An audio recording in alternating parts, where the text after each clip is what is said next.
Catherine Bernardo at Alden Richard magkasama na naman sa party. Kung bago ka lang sa channel na ito, huwag kalimutang mag-like, share, comment, and subscribe. Natupad ang mga dasal na ayuda ng fans ni Catherine Bernardo at Alden Richards na muling magsama ang dalawa nitong Lunes. Halos ilang linggo na rin kasing walang sightings na magkasama ang mga idolo nila. Kaya super happy sila nang makitang magkasama ang mga idolo nitong Lunes.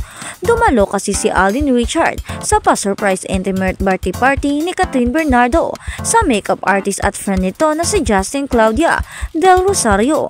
Kaya naman kilig-kiligan ang netizens at Kat din fans sa mga viral video na kuha ng stylist ni Kat na sina Bob at Kimi Yap. Sa Instagram reel na pinost ng magkapatid na fashion stylist ay makikitang laging magkatabi ang mga bida ng inaabangang movie na Hello Love Again. Halos hindi magkahiwalay ang dalawa, laging nakasunod si Alden kay Kat.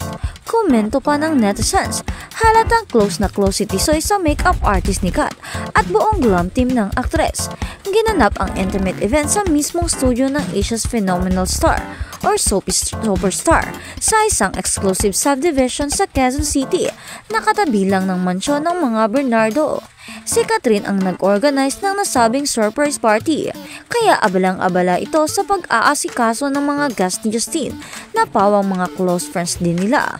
Komento nga ng netizens, mukhang katulong ng aktres ang kapuso aktor sa pag-uorganisa ng nasabing party, kaya super duper busy ang Kat din that night. At sa kabilang banda naman, Dominic Dedma sa revelasyon ni Bea Alonzo, tinulungan ni Jody na mag-move on. Sumasakit na naman ang ulo ng mga marites sa kakahula kung bakit hiniwalayan ni Dominic Roque ang ex-fiancé niyang si Bea Alonzo. Hanggang ngayon ay palaisipan pa rin kasi kung ano ang dahilan ni Dominic at biglang nakipag-break sa kapuso aktres na naging dahilan ng pagkansila ng kanilang di umano'y kasal. Sa panayam ng ABS-CBN, natanong ang dating aktor kung ano na talaga ang rason ng paghiwalay nila ni Bea at kung bakit siya ang nag-initiate ng breakup tulad na naging revelasyon ng aktres. Pero tumangging magsalita si Dominic Roque nang mapag-usapan ang tungkol sa naging pahayag ni Bea. Tanging ngiti lamang ang kanyang sinasagot sa tanong. Samantala, naka-move on na raw si Dominic sa breakup nila ng ex-jowa at malaking bahagi raw na naging proseso niya ang kanyang support sa step. Work of course, family and friends, yun okay lang naman, may ginagawa, say pa ni Dominic. Isa raw sa mga kaibigan niya sa showbiz ang nakatulong sa kanya na mag-move on ay ang soap opera queen na si Jody Ann Santos na itinuturing niyang parang tunay na ate, of course, family ko, Ate Shuday. She has always been there for me, always, all the time. She's always been supporting sa akin.